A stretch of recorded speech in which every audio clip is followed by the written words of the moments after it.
ಪ್ರಕರಣಕ್ಕೆ ಸಂಬಂಧಪಟ್ಟ ಹಾಗೆ ಈಗ ಆಕ್ರೋಶದ ಜ್ವಾಲೆ ಭುಗಿಲೇಳ್ತಾ ಇದೆ. ಇದು ದ್ವೇಷದ ರಾಜಕಾರಣ ಅಂತೇಳಿ ಬಿಜೆಪಿ ಹೇಳ್ತಾ ಇದೆ. ಕೆಲವರನ್ನ ಪೊಲೀಸರು ಈಗ ವಶಕ್ಕೆ ಪಡ್ಕೊಂಡಿದ್ದಾರೆ. ರಾಜ್ಯದಲ್ಲಿ ದ್ವೇಷದ ರಾಜಕಾರಣ ಭುಗಿಲೇಳ್ತಾ ಇದೆ. ರವಿಗೆ ಕಾಕಿ ಪೆಟ್ಟು, ಮುನಿಗೆ ಮೊಟ್ಟೆ ಪೆಟ್ಟು. ಕಾಂಗ್ರೆಸ್ ಬಿಜೆಪಿ ನಡುವೆ ಸ್ಟ್ರೀಟ್ ಫೈಟ್ ಜೋರಾಗಿದೆ. ಟಾರ್ಗೆಟ್ ಮಾಡಿದ್ದಾರೆ ಬಿಜೆಪಿ ನಾಯಕರನ್ನ ಅನ್ನೋದು ಬಿಜೆಪಿ ನಾಯಕರ ಆಕ್ರೋಶ. ಇಂಥ ಘಟನೆ ನಡೆಯಬಾರದಿತ್ತು ಅಂತ ಹೇಳಿ ಚಲುವಾದಿ ನಾರಾಯಣ ಸ್ವಾಮಿ ಅವರು ಮಾತಾಡ್ತಾ ಹೇಳಿದ್ದಾರೆ. ಇದು ದ್ವೇಷದ ರಾಜಕಾರಣ ಅಂತ ಹೇಳಿ ಚಲುವಾದಿ ನಾರಾಯಣ ಸ್ವಾಮಿ ಅವರು ಹೇಳಿದ್ದಾರೆ. ಇತ್ತ ಸಿಟಿ ರವಿ ಧೈರ್ಯದಿಂದ ಇರಿ ಅಂತೇಳಿ ಮುನಿರತ್ನಗೆ ಕರೆ ಮಾಡಿ ಧೈರ್ಯ ತುಂಬಿದ್ದಾರೆ.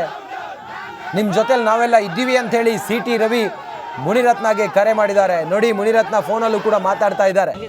ಹಿಂಗಾಗಿದೆ. ಮುನಿರತ್ನ ಅವರು ಇವತ್ತು ಕಾರ್ಯಕ್ರಮದ ಸಂಬಂಧ ಬರ್ತಿರ್ಬೇಕಾದ್ರೆ ಅವರ ತಲೆಯ ಮೇಲೆ ಮೊಟ್ಟೆಯನ್ನ ಒಡೆದಿದ್ದಾರೆ. ಮೊಟ್ಟೆಯ ಒಡೆದವರು ಕಾಂಗ್ರೆಸ್ನ ಕಾರ್ಯಕರ್ತರು ಅನ್ನೋದು ಅವರ ಆರೋಪ ಆಗಿದೆ. ಬಿಜೆಪಿ ಕಾರ್ಯಕರ್ತರ ಆರೋಪ ಆಗಿದೆ. ಮುನಿರತ್ನ ಅವರು ಕಾರ್ಯಕ್ರಮದ ಸಂಬಂಧ ಬರುವಾಗ ಅವರ ತಲೆಯ ಮೇಲೆ ಮೊಟ್ಟೆಯನ್ನ ಒಡೆದಿದ್ದಾರೆ. ಮೊಟ್ಟೆ ಒಡೆದವನನ್ನ ಈಗ ಪೊಲೀಸರು ವಶಕ್ಕೆ ಪಡ್ಕೊಂಡಿದ್ದಾರೆ. ಬಿಜೆಪಿ ಅವರು ಹೇಳ್ತಿರೋದು ಕಾಂಗ್ರೆಸ್ನ ಕಾರ್ಯಕರ್ತರು ಇವರು, ನಮ್ಮ ಮೇಲೆ ಹಲ್ಲೆಗೆ ಪ್ರಯತ್ನ ಪಟ್ಟವರು. ಬಿಜೆಪಿ ಕಾಂಗ್ರೆಸ್ ಕಾರ್ಯಕರ್ತರ ನಡುವೆ ಹೊಡೆದಾಟ ಬಡಿದಾಟಲಾಗಿದೆ. ಪರಿಸ್ಥಿತಿ ವಿಕೋಪಕ್ಕೆ ಹೋಗಿದೆ. ಮುನಿರತ್ನ ಕುಳಿತುಕೊಂಡಿದ್ದಾರೆ.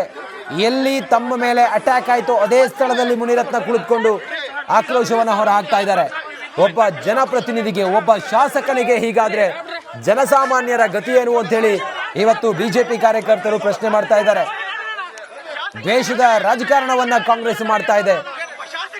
ಟಾರ್ಗೆಟ್ ಮಾಡಿದ್ದಾರೆ ಕೆಲವರನ್ನ, ಅವ್ರ ಮೇಲೆ ದಾಳಿ ಮಾಡಿಸ್ತಾ ಇದ್ದಾರೆ, ಕಾರ್ಯಕರ್ತರ ಮೂಲಕ ದಾಳಿ ಮಾಡಿಸ್ತಾ ಇದ್ದಾರೆ ಅನ್ನೋದು ಬಿಜೆಪಿಯವರ ಆರೋಪ ಆಗಿದೆ. ತುರ್ತು ಪರಿಸ್ಥಿತಿಯನ್ನ ಎದುರಿಸ್ತಾ ಇದ್ದೀವಿ ಅನ್ನೋದು ಸಿಟಿ ರವಿಯವರು ಮಾತಾಡ್ತಾ ಹೇಳ್ತಾ ಇದ್ರು. ರಾಜ್ಯದಲ್ಲಿ ಇಂಥ ಪರಿಸ್ಥಿತಿ ಎಂದಿಗೂ ಕೂಡ ಬಂದಿರಲಿಲ್ಲ.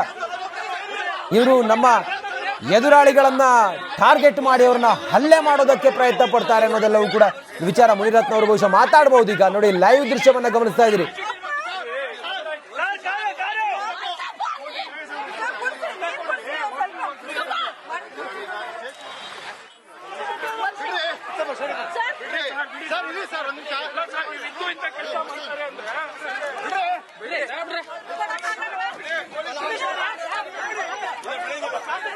ಒಂದು ನಾನು ನಮ್ಮ ಕೇಂದ್ರ ಸಚಿವರಾಗಿದ್ದಂಥ ಪ್ರಹ್ಲಾದ್ ಜೋಶಿ ಅವರು, ನಮ್ಮ ರಾಜ್ಯಾಧ್ಯಕ್ಷರಾಗಿದ್ದಂಥ ವಿಜೇಂದ್ರ ಅವರು, ನಮ್ಮ ಪಕ್ಷದ ಮುಖಂಡರು ಯಡಿಯೂರಪ್ಪನವ್ರ ಜೊತೆಯಲ್ಲಿ ಕಾರ್ಯಕ್ರಮದಲ್ಲಿ ಭಾಗವಹಿಸಿ ಅಲ್ಲಿಂದ ನಾನು ನಮ್ಮ ಕ್ಷೇತ್ರದಲ್ಲಿ ವಾಜಪೇಯಿಯವರ ಹುಟ್ಟುಹಬ್ಬದ ಕಾರ್ಯಕ್ರಮಕ್ಕೆ ನಾನು ಬಂದಿದ್ದೆ. ಬಂದಂಥ ಸಂದರ್ಭದಲ್ಲಿ ಸುಮಾರು 100 ಜನ ಪೊಲೀಸವರು ಇದ್ದಾರೆ ಇಲ್ಲಿ.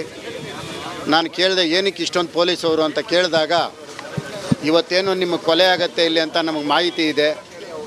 ಆ ಕೊಲೆ ಆಗತ್ತೆ ಅನ್ನೋ ಮಾಹಿತಿ ಬಂದಿದ್ದರಿಂದ ನಾವು ನಿಮಗೆ ರಕ್ಷಣೆ ಕೊಡೋಕ್ಕೆ ಸುಮಾರು 100 ಪೊಲೀಸವರು ಇದ್ದೀವಿ. 3 ಪೊಲೀಸ್ ಬಸ್ಗಳು ಬಂದಿದೆ. ಪೊಲೀಸ್ ಬಸ್ಸಲ್ಲಿ ವಿತ್ ಗನ್ಮ್ಯಾನ್ಗಳು ಪೊಲೀಸು ಅವರೆಲ್ಲ ನನಗೆ ಎಲ್ಲಿ ಕೊಲೆ ಆಗತ್ತೆ ಅಂತ ರಕ್ಷಣೆ ಕೊಡೋಕ್ಕೆ ಪೊಲೀಸ್ನವರು ಮೊದಲೇ ಕಾವಲು ಕಾಯ್ದಿದ್ದಾರೆ. 100-150 ಜನ ಒಟ್ಟಿಗೆ ದಾಳಿ ಮಾಡಿ ಗುಂಪು ಕೊಲೆ ಅಂತೇಳಿ ನನ್ನ ಕೊಲೆ ಮಾಡೋದಕ್ಕೆ ಸಂಚು ಮಾಡಿರೋದು ಪೊಲೀಸ್ ಇಲಾಖೆ ಗಮನಕ್ಕೆ ಬಂದಿದೆ. ಪೊಲೀಸ್ ಇಲಾಖೆ ಗಮನಕ್ಕೆ ಬರದೇ ಇದ್ದಿದ್ದರೆ 2-3 ಪೊಲೀಸವ್ರು ಬಂದಿರೋರು, ಒಬ್ಬ ಶಾಸಕ ಬರ್ತಾನೆ ಅಂದರೆ. ಆದರೂ ಸಹ ಇಷ್ಟೊಂದು ಜನ ಪೊಲೀಸವ್ರು ಇದ್ದಿದ್ದಕ್ಕೆ ಇವತ್ತು ನನ್ನ ಜೀವ ಉಳ್ಕೊಂಡಿದೆ. ಬಹುಶಃ ಪೊಲೀಸ್ ಇಲಾಖೆ ನನಗೆ ಇವತ್ತೊಂದು ಪುನರ್ಜನ್ಮ ಕೊಟ್ಟಿದೆ. ಇವತ್ತು ಇಲ್ಲದೇ ಇದ್ದರೆ ಇವತ್ತು ನನ್ನ ಕೊಲೆ ಮುಗಿದು ಇವತ್ತು ಇಷ್ಟೊತ್ತಿಗೆಲ್ಲ ಆಗಿರೋದು. ಗುಂಪು ಗಲಾಟೆ ಅಂತೇಳಿ ಒಂದು 20 ಜನನ ಕರ್ಕೊಂಡೋಗಿ ಬಂಧಿಸಿ ಒಂದು ಕೇಸ್ ಹಾಕಿ ಕಳಿಸ್ಬಿಡ್ತಾಯಿದ್ರು.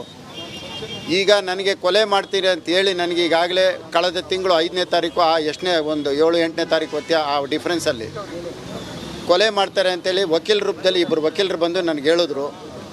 ನನಗೆ ಅವ್ರು ಹೇಳಿದ ತಕ್ಷಣ ನನಗೆ ಯಾಕೋ ಅನುಮಾನ ಬಂದು ಕಳೆದ ತಿಂಗಳು 9ನೇ ತಾರೀಕು ನಾನು ರಾಷ್ಟ್ರಪತಿಗಳಿಗೆ ಮತ್ತು ಪ್ರಧಾನಮಂತ್ರಿಗಳಿಗೆ, ಕೇಂದ್ರ ಗೃಹ ಸಚಿವರಿಗೆ ಮತ್ತು NIAಗೆ ಮತ್ತು EDಗೆ, CBIಗೆ ಎಲ್ರಿಗೂ ಸಹ ಪತ್ರ ಬರೆದಿದ್ದೀನಿ. ನನ್ನ ಕೊಲೆ ಆಗತ್ತೆ, ನನ್ನ ಕೊಲೆ ಆದರೆ ಕೊಲೆಗೆ ಕಾರಣಕರ್ತರು DK ಶಿವಕುಮಾರು, DK ಸುರೇಶು, ಕುಸುಮ ಮತ್ತು ಅವ್ರ ತಂದೆ ಹನುಮಂತರಾಯಪ್ಪ ಹಾಗೂ ಇತರರು ಅಂತೇಳಿ ಅವ್ರ ಹೆಸರುಗಳು ಸಹ ನಾನು ಬರೆದು ಕೊಟ್ಟಿದ್ದೀನಿ. ಪ್ರಧಾನಮಂತ್ರಿ ಕಚೇರಿಯಿಂದ ನನಗೆ ಹಿಂಬರನೂ ಬಂದಿದೆ, ರಾಷ್ಟ್ರಪತಿಗಳಿಂದನೂ ಹಿಂಬರ ಬಂದಿದೆ. ನನಗೆ ಗನ್ಮ್ಯಾನ್ ಕೊಡಿ ಅಂತೇಳಿ ರಾಜ್ಯಪಾಲರಿಗೂ ಸಹ ಮನವಿ ಕೊಟ್ಟಿದ್ದೆ. ರಾಜ್ಯಪಾಲರಿಗೂ ಮನವಿ ಕೊಟ್ಟು ರಾಜ್ಯಪಾಲರು ನನ್ನನ್ನು ಖುದ್ದಾಗಿ ಭೇಟಿ ಮಾಡುವಂಥ ಅವರು ದಿನಾಂಕನೂ ಸಹ ಕೊಟ್ಟಿದ್ದರು. ರಾಜ್ಯಪಾಲರನ್ನ ನೇರವಾಗಿ ಭೇಟಿ ಮಾಡಿದೆ. ರಾಜ್ಯಪಾಲರನ್ನ ಭೇಟಿ ಮಾಡಿದಂಥ ಸಂದರ್ಭದಲ್ಲಿ ಅವರು ರಾಜ್ಯ ಸರ್ಕಾರದ ಗಮನಕ್ಕೆ ತರ್ತೀನಿ ಅಂತ ಅವರು ಹೇಳಿದರು. ಅದಾದಮೇಲೆ ಮತ್ತೆ ಹೇಮಂತ್ ನಿಂಬಾಳ್ಕರ್ ಅವರಿಗೆ ನಾನು ಪತ್ರ ಬರೆದಿದ್ದೀನಿ, ಅವ್ರಿಗೆ ವಾಯ್ಸ್ ಮೆಸೇಜು ಕಳಿಸಿದ್ದೀನಿ. ಸರ್, ನನ್ನ ಜೀವಕ್ಕೆ ತೊಂದರೆ ಇದೆ, ನನಗೆ ನೀವು ಗನ್ಮ್ಯಾನ್ ಕೊಡಿ, ನನಗೆ ರಕ್ಷಣೆ ಇಲ್ಲ, ನನ್ನ ಕೊಲೆ ಆಗತ್ತೆ ಅಂತ ಅವ್ರಿಗೂ ಸಹ ನಾನು ಈಗ 2-3 ದಿನದಿಂದ ಒಂದು ವಾಯ್ಸ್ ಮೆಸೇಜ್ ಕೊಟ್ಟಿದ್ದೀನಿ.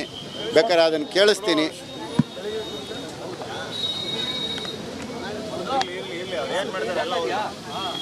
ಹೇಮಂತ್ ನಿಂಬಾಳ್ಕರ್ ಅವ್ರಿಗೂ ಸಹ ಬರೆದೆ, ಆದರೂ ನನಗೆ ಗನ್ಮ್ಯಾನ್ ಕೊಟ್ಟಿಲ್ಲ.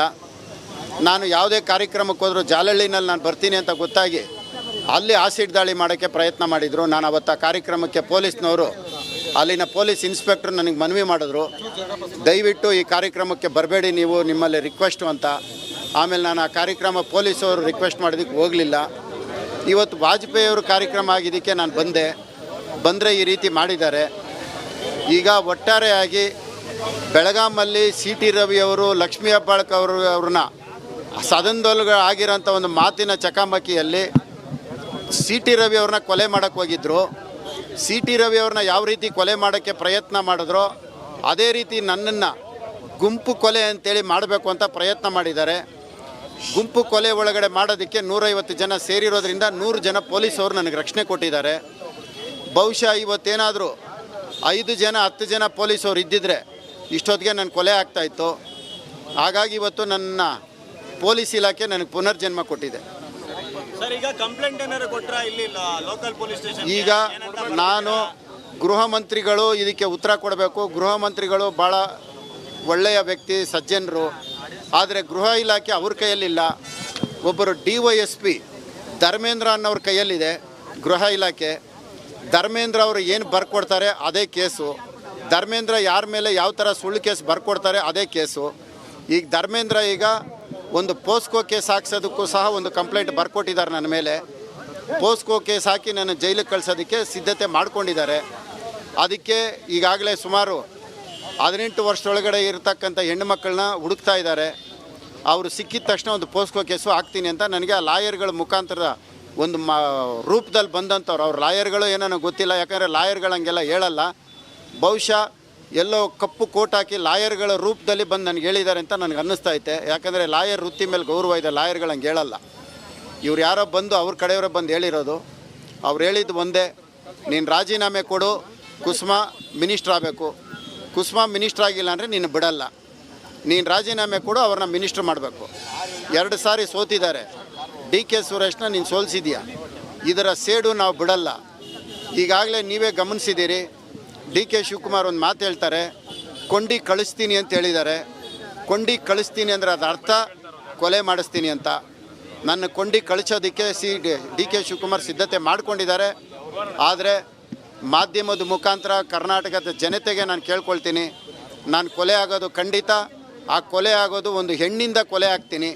ಆ ಹೆಣ್ಣು ಬೇರೆ ಯಾರೂ ಅಲ್ಲ, ದಿವಂಗತ ಪ್ರಾಮಾಣಿಕ ನಿಷ್ಠಾವಂತ ಒಂದು IAS ಆಫೀಸ್ ಆಗಿದ್ದಂತಹ IAS ಆಫೀಸರು DK ರವಿಯವರ ಪತ್ನಿ ಕುಸುಮಾರವರ ಒಂದು ರಾಜಕೀಯದ ಸ್ವಾರ್ಥಕ್ಕೆ ಇವರೆಲ್ಲರನ್ನೂ ಉಪಯೋಗಿಸ್ಕೊಂಡು ನನ್ನ ಕೊಲೆ ಮಾಡೋದಕ್ಕೆ ಈ ಸಂಚು ಮಾಡ್ತಾ ಇದ್ದಾರೆ.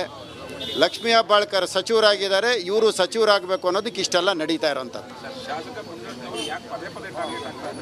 ಶಾಸಕ ಮುನಿರತ್ನ ಯಾಕೆ ಆಗ್ತಾನೆ ಅಂದರೆ, ಶಾಸಕ ಮುನಿರತ್ನನ್ನ ಕ್ಷೇತ್ರ ಬಿಡಿಸೋದು ತುಂಬ ಸುಲಭ ಅಂದ್ಕೊಂಡು ಮಾಡ್ತಾ ಇದ್ದಾರೆ. ನನ್ನ ಹೋರಾಟ ಏನೂ ಇಲ್ಲ, ನಾನು ಕೊಲೆ ಆಗ್ತೀನಿ. ಪ್ರಧಾನಮಂತ್ರಿಗಳು, ಗೃಹ ಮಂತ್ರಿಗಳು, ರಾಷ್ಟ್ರಪತಿಗಳು ಕ್ರಮ ಕೈಗೊಳ್ತಾರೆ.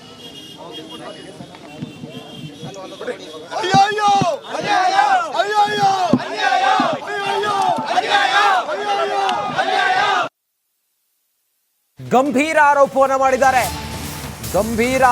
ಮಾಡಿದ್ದಾರೆ ಮುನಿರತ್ನ ಕೊಲೆಗೆ ಸಂಚು ನಡೆದಿತ್ತ ಸ್ಫೋಟಕ ವಿಚಾರವನ್ನು ಹೊರಹಾಕಿದ್ದಾರೆ. ಮುನಿರತ್ನ ಮೇಲೆ ಆಸಿಡ್ ದಾಳಿ ನಡೀತಾ ನನ್ನ ಕೊಲೆಗೆ ಸಂಚು ನಡೆದಿದೆ ಅಂತ ಹೇಳಿ ಮುನಿರತ್ನ ಹೇಳಿದ್ದಾರೆ. ಸ್ವತಃ ಮುನಿರತ್ನ ಅವರು ನಮ್ಮ ಜೊತೆ ಈಗ ಸಂಪರ್ಕದಲ್ಲಿದ್ದಾರೆ. ಸರ್ ನಮಸ್ಕಾರ, ಏನಾಯ್ತು ಸರ್ ಅಲ್ಲಿ? ಹಲೋ ಸರ್ ಏನಾಯ್ತು? ಹಲೋ ಮುನಿರತ್ನ ಅವರೇ, ನನ್ನ ಧ್ವನಿ ಕೇಳಿಸ್ತಾ ಇದ್ರೆ ತಮ್ಮ ಮೇಲೆ ಅಟ್ಯಾಕ್ ಆಯ್ತಲ್ಲ, ಏನಾಯ್ತಲ್ಲಿ? ಕಾಲ್ ಕಟ್ ಆಗಿದೆ, ಮತ್ತೆ ಮುನಿರತ್ನ ಅವ್ರನ್ನ ಸಂಪರ್ಕ ಮಾಡೋಣ. ನೋಡಿ, ಮುನಿರತ್ನ ಅವರು ಹೇಳಿರುವಂತ ವಿಚಾರ, ಸ್ಫೋಟಕ ವಿಚಾರವನ್ನ ಬಾಯ್ಬಿಟ್ಟಿದ್ದಾರೆ. ನನ್ನನ್ನ ಕೊಲ್ಲೋದಕ್ಕೆ ಸಂಚು ರೂಪಿಸಿದ್ರು, ಈ ಹಿಂದೆ ಕೂಡ ಆಸಿಡ್ ದಾಳಿ ಮಾಡೋದಕ್ಕೆ ಪ್ರಯತ್ನ ಪಟ್ಟಿದ್ರು.